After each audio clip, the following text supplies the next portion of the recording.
Bonsoir. Les forces onusiennes et étrangères sous le feu des critiques dans leur pays d'accueil.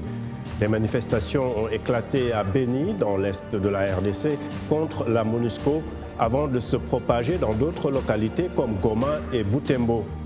Il est reproché aux casques bleus leur inaction face aux attaques des groupes armés. Au Mali également, la présence de la mission de l'ONU et des forces françaises est fortement critiquée. La frustration des populations locales et de certains leaders d'opinion semble provenir de la multiplication des attaques visant des civils dans les zones de conflit.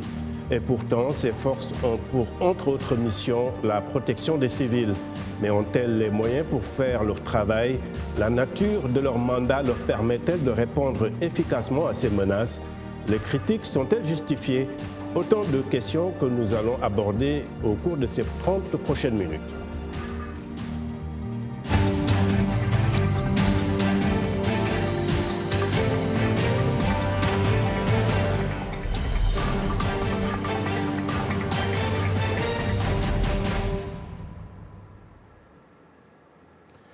Bienvenue à ce nouveau rendez-vous de Washington Forum. La région de Béni, dans l'est de la RDC, est donc l'objet de manifestations contre la MONUSCO. Nous avons demandé à notre correspondant à Goma, dans l'est du pays, de recueillir les réactions de certaines personnes sur place. Moi, je pense que le rôle des forces internationales dans les pays africains, moi je pense que ça devrait être protéger la population, sécuriser la population et collaborer avec les forces armées de l'Afrique. Malheureusement, c'est que moi je vis attaquer congolaises dans notre pays. Il y a la MONUSCO, il y a tout le monde, il y a des ONG internationaux qui sont là. Mais en réalité, la population, c'est comme si on ne bénéficie de rien. Je pense que sur le plan défense, sur le plan militaire, il faudra que l'Afrique prenne ses responsabilités et que l'Afrique cesse de sous-traiter sa défense. Le fait de nous dire que la MONUSCO va agir sur le terrain, nous avons les résultats. Elle est là depuis 20 ans et les groupes armés continuent à se multiplier, à se proliférer chaque jour dans des coins et recoins de la RDC. Et donc, ça prouve que c'est un schéma qui ne marche pas. Aujourd'hui, il faut des technologies, il faut des drones, il faut des avions, il faut des moyens sophistiqués pour faire face à l'ennemi. Parce que l'ennemi aussi, chaque jour, il change de tactique pour combattre les gouvernements en place. C'est pourquoi aussi les pays des Occidentaux, étant donné qu'ils sont dotés de ces moyens, je pense que ces moyens pourraient être utiles aux pays africains parce que les Africains ne sont pas encore développés, ils sont sous-développés pour le moment. Le rôle des forces internationales, comme le cas chez nous ici avec la MONUSCO, en fait, devait être un rôle d'appui, d'accompagnement, de renforcement des capacités. Et ces capacités devraient avoir plusieurs volets. Les volets techniques, les volets information, les volets échange, les volets stratégie opérationnelle.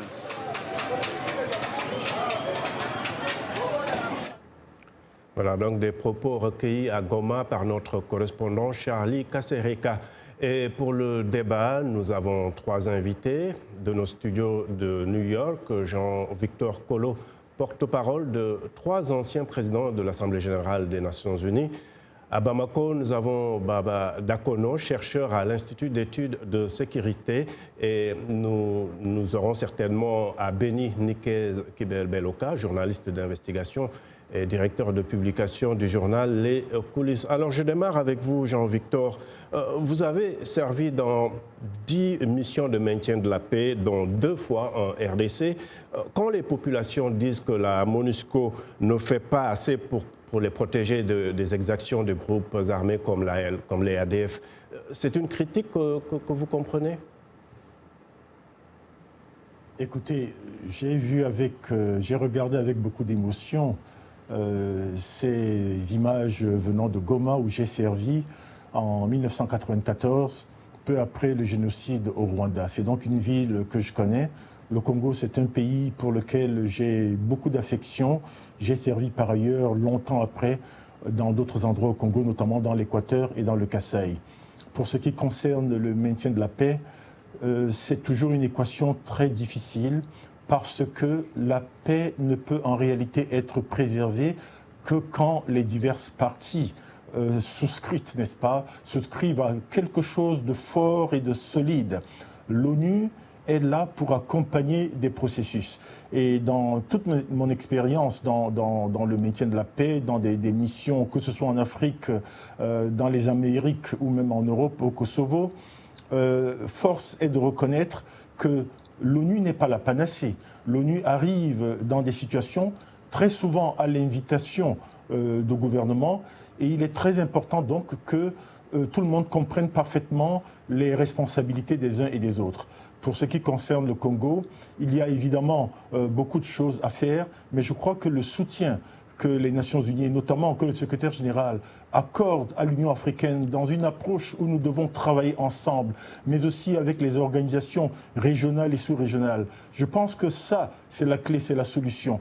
Les Africains doivent prendre en main leur propre destinée, notamment pour ce qui concerne la paix et le respect des engagements. C'est pour cela qu'il faut par exemple féliciter des initiatives qui sont parfaitement autochtones, qui viennent des gouvernements, comme ce qu'on a vu récemment au Cameroun, avec le grand dialogue. Avant qu'un conflit ne se répande et qu'on fasse appel à des intervenants étrangers, c'est important que des gouvernements ou des citoyens ou la société civile s'accaparent de la destinée de ces conflits et puissent prévenir une dégradation de la situation. D'accord, on pourrait revenir en fait sur les pistes de solution. Baba Dakono, ce sentiment anti-ONU est aussi exprimé au Mali, avec des manifestations notamment à Sévaré, Bamako même. On perçoit aussi un sentiment anti-Barkhane. Ces sentiments, à votre avis, sont-ils justifiés? Oui, oui. Pourquoi? Oui, effectivement, il y a un sentiment anti-force étrangère qui se développe dans le pays et qui devient de plus en plus fort. Il y a principalement deux raisons pour expliquer ce sentiment et son développement. La première raison, c'est la lassitude des populations vis-à-vis au développement de la situation. De plus en plus, il y a une persistance de l'insécurité qui, en plus du nord du pays, a gagné le reste du pays comme le nord. La deuxième raison, c'est un peu le décalage entre les attentes et les objectifs de ces missions, qu'elles soient la mission des Nations Unies ou que ce soit les missions d'appui de forces étrangères, à l'exemple de Barkhane. Ces missions ont bien entendu leurs objectifs, mais au niveau des pouvoirs publics maliens, il y a des objectifs, mais au niveau des populations également, il y a des attentes. Donc, on comprend qu'il y a une sorte de décalage entre les différents niveaux d'échelle qui fait que les populations ont l'impression que ces missions sont de plus en plus inutiles face à la dégradation de la situation. Et tout ça se fait un peu dans un contexte incompréhension du mandat. Quand on discute avec de nombreuses personnes dans le pays, très peu ont une connaissance assez exacte du mandat de la mission des Nations Unies dans le pays, mais également du type d'appui qu'il pourra apporter. Et tout ça mis en relation avec le mandat lui-même. Et la grande question qui demeure, c'est est-ce que c'est adapté à la mission? D'accord, on va y revenir également. On a Nikez Kibel-Beloka depuis l'Est de la RDC. Alors Nikez, les mesures qui ont été annoncées par Kinshasa à la suite des premières manifestations, notamment ces opérations conjointes, est-ce que ces mesures ont réussi à apaiser les populations? Les mesures n'ont pas réussi à apaiser les populations. Et le problème, c'est l'horizon d'attente. Les attentes de la population dépassent pratiquement, ou sont déçues et dépassent ces mesures annoncées. Au fait, le vrai problème qui se pose avec la mission et même avec les forces armées de la RDC, c'est qu'ils sont en face de groupes armés qui utilisent la guerre asymétrique, ce qui rend pratiquement la mission de l'ONU pratiquement obsolète. Parce que la réponse n'est pas la même par rapport à la stratégie et aux tactiques de l'ennemi. Donc, et lorsque vous voyez par exemple la brigade d'intervention formée de Tanzaniens, des Sud-Africains, des Malawi, ils ont simplement une compagnie de 150 militaires pour, comment dirais-je, pour la force spéciale composée seulement de 150 militaires. D'accord, mais c'est pratiquement Nikez, il revient d'abord à l'armée congolaise de protéger les civils et de mener l'offensive contre les ADF, entre autres. Alors d'où vient ce sentiment anti-MONUSCO? Alors, est-ce qu'il y a, à votre avis, d'autres facteurs? Oui, vous avez raison, mais le problème, c'est l'inadéquation de textes des Nations Unies et ce qui se présente sur le terrain. La résolution 2098 du 28 mars 2013 qui crée la force d'intervention, la brigade d'intervention des Nations Unies, lui donne comme mission d'apporter une réponse à la persistance des groupes armés, d'améliorer l'efficacité. Et c'est précisé, seul ou avec les FARDC, la brigade doit mener des opérations offensives, ciblées et robustes. Tout à fait, d'accord. L'inadéquation entre ce qu'on lui a donné comme mandat, c'est que la population attend, et le terrain rend effectivement difficile l'exécution de ce mandat. Et ce qui fait que finalement... Je vais chercher la réaction de Jean-Victor. Alors, Jean-Victor, il y a plusieurs résolutions plutôt du Conseil de sécurité qui insistent sur la protection des civils. Et quand on voit la nature de la menace aujourd'hui qui a changé avec ces groupes armés en RDC, dans le Sahel, est-ce que ces forces de maintien de la paix ne doivent pas aussi changer de mandat? Alors, au-delà de la question de mandat, je suis très content que notre collègue à Béni ait soulevé la question du mandat et de l'inadéquation. Mais il y a aussi la question des moyens, et ça c'est très important. En d'autres termes, et peut-être que c'est une explication qui va être longue à donner aux populations, quand une résolution du Conseil de sécurité déploie une mission sur le terrain, cette résolution prévoit aussi un certain nombre de moyens qui sont conséquents. Généralement, ces moyens sont suffisants, mais parfois sur le terrain se développent ou se greffent d'autres conflits, d'autres complications, d'autres combats asymétriques ou alors l'infiltration de d'autres groupes armés, comme on le voit dans la partie orientale du Congo. J'étais à Béni il y a un peu plus d'1 an et il y a donc parfois aussi une inadéquation avec les moyens. Je voulais très rapidement revenir sur la question du sentiment anti-français ou contre une nationalité pour dire que les Africains eux-mêmes servent dans plusieurs missions de maintien de la paix, y compris au Congo. Vous avez des Camerounais qui servent en République centrafricaine. Donc il faut aussi bien mesurer le sacrifice, et le terme n'est pas assez fort, que les casques bleus de l'ONU font un peu partout dans le monde. Les premiers casques bleus dans le Proche-Orient, on oublie souvent de le dire, étaient ghanéens. Les Fidjiens ont perdu beaucoup de leurs fils. Mais pour le cas au Liban. Donc, Monsieur Colocan, dans le cas de la RDC, quand Nikez parlait de 150 hommes pour cette force spéciale chargée de mener ces offensives contre les ADF, comparé à près de 20 000 personnels, quand même, c'est pas beaucoup. Oui, mais le Congo est un vaste sous-continent qui a la taille de l'Europe de l'Ouest sans les infrastructures appropriées. Alors, pour déployer une mission des Nations Unies avec des casques bleus qui seraient en nombre et en équipement conséquent, il faudrait des dizaines de milliers d'hommes et de femmes. En d'autres termes, la communauté internationale doit voir à ce que non seulement les mandats soient parfaitement adoptés, mais aussi les moyens. Il faut que ces moyens soient conséquents. Il faut aussi une explication par rapport aux populations, parce que parfois, les attentes font partie d'une confusion entre ce que les populations légitimement attendent et ce que la communauté internationale peut ou ne peut pas apporter. Le Congo est très vaste, très compliqué. Pour arriver à Béni, c'est pas la porte à côté quand on part de Kinshasa ou quand on part d'ailleurs. Donc c'est très difficile.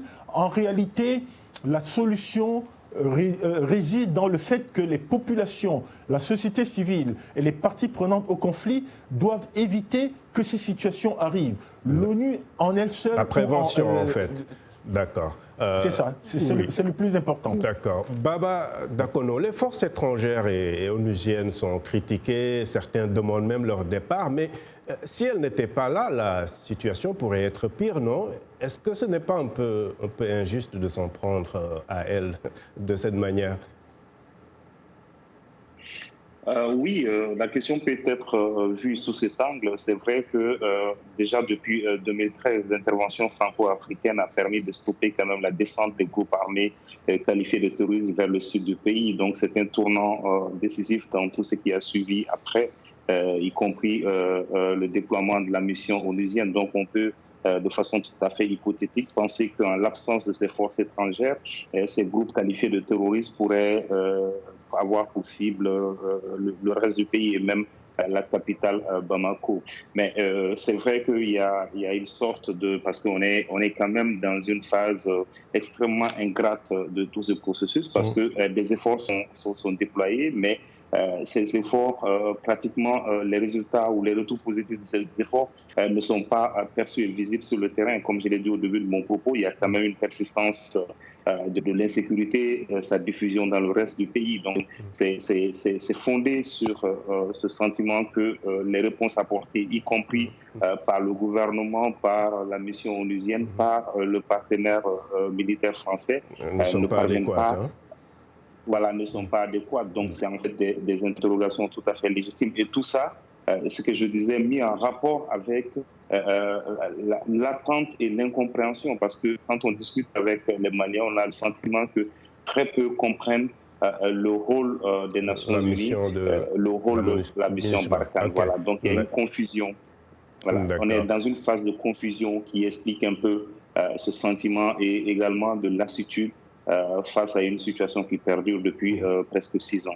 D'accord. Alors, Nikez, la question de la présence de la MONUSCO a été soulevée par le gouvernement précédent et avec les dernières manifestations, la présidente du Parlement, Janine Mabunda, dit comprendre la frustration des populations. Mais est-ce que la RDC est prête pour un départ de la MONUSCO ? Non, la RDC n'est pas prête pour... il faut dire les choses comme elles sont. La RDC n'est pas prête pour le départ de la MONUSCO. Le problème qui se pose, il faut réadapter les troupes afin qu'elles soient efficaces sur le terrain. Les restes, ce sont des polémiques qui ont existé à l'époque du gouvernement du pouvoir Kabila, mais le rôle de la MONUSCO, c'est un peu comme les verres à moitié plein, les verres à moitié vides. Elles sont là, on a besoin d'elles, mais il faut réadapter les stratégies pour rendre leur travail plus efficace qu'avant. D'accord. Alors, nos téléspectateurs ont été également très nombreux à réagir sur la page Facebook de VOA Afrique. Alphonse Mbouaki à Kinshasa estime que le rôle attribué aux forces onusiennes de paix est de protéger les civils et d'instaurer la paix dans leur pays d'accueil, mais ces forces démontrent une passivité notoire au point qu'on tue les civils en leur présence sans qu'elles ne réagissent. Issaka Ali à Maradi au Niger estime que ni l'ONU ni Barkhane, encore moins un pays, fût-il le plus puissant au monde, ne fera la guerre à la place des pays touchés par des conflits. Si vous arrivez à comprendre cela, l'insécurité et la guerre prendront fin dans vos pays. Hassan Omar de Djibouti dit que la prise de conscience se propage en Afrique. Il faut changer la politique onusienne. Il faut collaborer avec la société civile. Et puis Mamadou Diarra à Sikasso au Mali écrit que le mandat de ces forces a été mal expliqué à la population. C'est le cas dans mon pays, le Mali. Voilà donc quelques-unes des nombreuses réactions sur Facebook. Merci de rester fidèle à VOA Afrique. Washington Forum revient après une courte pause.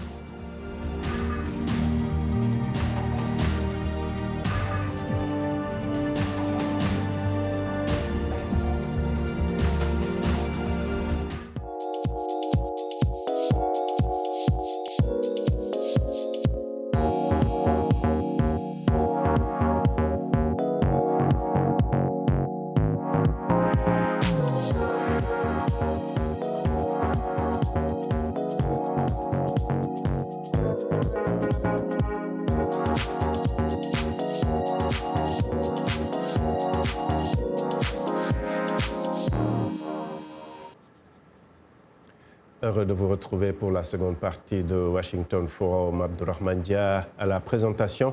Nos invités, je rappelle, de New York, Jean-Victor Kolo, porte-parole de 3 anciens présidents de l'Assemblée générale des Nations unies. À Bamako, Baba Dakono, chercheur à l'Institut d'études de sécurité. Et à Beni, Nikez Kibel-Beloka, journaliste d'investigation et directeur de publication du journal Les Coulisses. Face à la montée de la menace terroriste dans le Sahel, les pays touchés et les forces internationales tentent de coordonner leurs réponses sur le terrain. À la frontière entre le Mali, le Burkina et le Niger, les militaires du G5 Sahel et ceux de la France ont récemment mené leur premier exercice conjoint dénommé Bourgou 4. 1400 soldats, dont 600 Français, y ont pris part. Les explications de Nanit Talani. Leur mission, reprendre le contrôle d'une zone où aucun soldat n'avait remis les pieds depuis plus d'1 an. C'est dans cette zone des 3 frontières que 13 soldats français ont perdu la vie lundi dans un accident d'hélicoptère. Parce que c'est une région transfrontalière, donc on peut facilement passer d'un côté à l'autre. Puis c'est une région très difficile d'accès, avec des couverts. Vous avez pu vous en apercevoir vous-même, une traficabilité très compliquée, et donc une zone propice pour se cacher et entretenir une logistique. Après les récents revers des armées maliennes et burkinabées contre les djihadistes, les soldats de ces pays veulent rassurer qu'ils sont bien là. Nous comptons vraiment montrer à la population que nous sommes présents, voilà, que nous sommes prêts à leur apporter notre aide et voilà, de nous battre à leur côté. Les soldats africains et leurs alliés des forces internationales sont conscients que la bataille ne peut se gagner sans les renseignements et la contribution des populations locales. On a régulièrement du renseignement. Maintenant, la difficulté, c'est de rapidement aller sur l'objectif. Souvent, quand on arrive sur l'objectif, ils ont eu le temps de quitter la zone. La France compte environ 4500 hommes dans la région. Le G5 Sahel en a 5000. Mais cette dernière force fait face à des problèmes de financement et d'équipement. Ensemble, ils essaient de combattre un ennemi très mobile et souvent invisible. Merci beaucoup, Nani Talani. Alors, Jean-Victor Kolo, souvent le problème d'efficacité des forces en présence est posé, mais pour beaucoup, c'est plutôt un problème de coordination. Au Mali, il y a plusieurs forces en présence, en RDC également. Est-ce qu'il n'y a pas moyen d'avoir une meilleure collaboration entre l'armée et la MONUSCO? Effectivement, la collaboration et la coordination doivent être renforcées. Mais à moyen et à long terme, la solution, véritablement, c'est de renforcer la capacité non seulement de l'administration, mais aussi des armées nationales elles-mêmes. Je pense qu'il faut bien comprendre, que ce soit pour le cas de la RDC ou du Mali ou d'autres pays, il y a la possibilité, il y a même peut-être la nécessité de renforcer les capacités de ces armées pour qu'elles connaissent elles-mêmes leur terrain mieux que toute autre armée ou toute autre force étrangère. Donc regardez ce qui se passe par exemple dans la région du lac Tchad, où le Tchad, le Nigeria, le Cameroun et les pays de la sous-région, tant bien que mal, essayent de retenir l'irrédentisme de Boko Haram. Vous avez un pays comme, je reviens encore sur cet exemple, parce qu'il y a une armée forte qui réussit à soutenir une administration, vous avez un pays qui a à faire face à l'irrédentisme séparatiste dans le nord-ouest et le sud-ouest, à Boko Haram dans le nord, à l'insécurité le long de la frontière centrafricaine, mais grâce à une armée qui est bien préparée et grâce à une administration qui est bien déployée, un pays comme le Cameroun fait face sans intervention extérieure. Alors, pour un pays comme le Congo, c'est très important de se trouver les moyens, de se donner les moyens en hommes, en équipement, en respect des droits de l'homme, en toutes sortes de capacités qui permettraient à ces pays africains de mieux contrôler leur territoire et de faire face à toutes sortes, oui absolument, toutes sortes de conflits. L'ONU, évidemment, là, en appui et en soutien. D'accord. Baba Dakono, qu'est-ce qui pourrait aider à une amélioration des relations entre les populations et ces forces étrangères? Une meilleure coordination, une meilleure communication? Oui, la question de la coordination et de la communication s'impose, mais surtout que les populations puissent sentir un peu les effets positifs de l'intervention de ces forces armées, que ce soit les armées nationales, parce que en présentant les choses, peut-être qu'il ne faut pas occulter que même les armées nationales, en tout cas au Mali, sont confrontées à ce problème de confiance, de collaboration avec les communautés. Donc c'est véritablement en renversant cette tendance aujourd'hui qu'on observe qu'il y a l'intensification de l'activisme des groupes qualifiés de terroristes, qu'on peut plus ou moins rassurer les communautés sur l'efficacité d'une approche militaire, tout en prenant en compte certaines précautions, notamment celle d'éviter l'effet domino, parce que aborder aujourd'hui la question par le seul prisme du terrorisme ne permet pas de prendre en compte le contexte plus large sécuritaire qui comprend notamment la menace liée à la criminalité organisée. Vous parlez de la question du développement, mais également le développement local, les conflits locaux. Pardon? Vous voulez également évoquer la question du développement local qui pourrait peut-être aider en plus de l'aspect militaire. Oui, oui, oui, ce nexus développement-sécurité, mais dans la réponse sécuritaire elle-même, j'ai dit d'éviter de s'enfermer dans le piège du prisme extrémiste violent, parce que c'est vrai que c'est aujourd'hui la menace qui fait la plus parler d'elle, mais à côté d'elle prospère avec une certaine forme d'imbrication d'autres types de menaces également, comme la criminalité organisée transnationale, mais également les conflits locaux. Donc en agissant de façon... En agissant sur un des phénomènes, il risque d'avoir une sorte d'effet domino avec le développement des autres phénomènes. Donc c'est très important à prendre en compte. D'accord. Et Nikez, qu'est-ce qui peut ramener la confiance des populations envers la MONUSCO, selon vous? Oui, c'est un problème réel, un problème crucial, parce que la MONUSCO, il faut le souligner, a 20 ans sur le sol congolais. Mais au départ, il y a un problème entre la MONUSCO et notre armée, l'armée congolaise. Des fois, la collaboration, la cohabitation est difficile. Chaque partie se jette la balle pour l'inefficacité. Ça, c'est la première des choses. La deuxième des choses, on l'a souligné, le renseignement. Le renseignement, il faut une approche globale.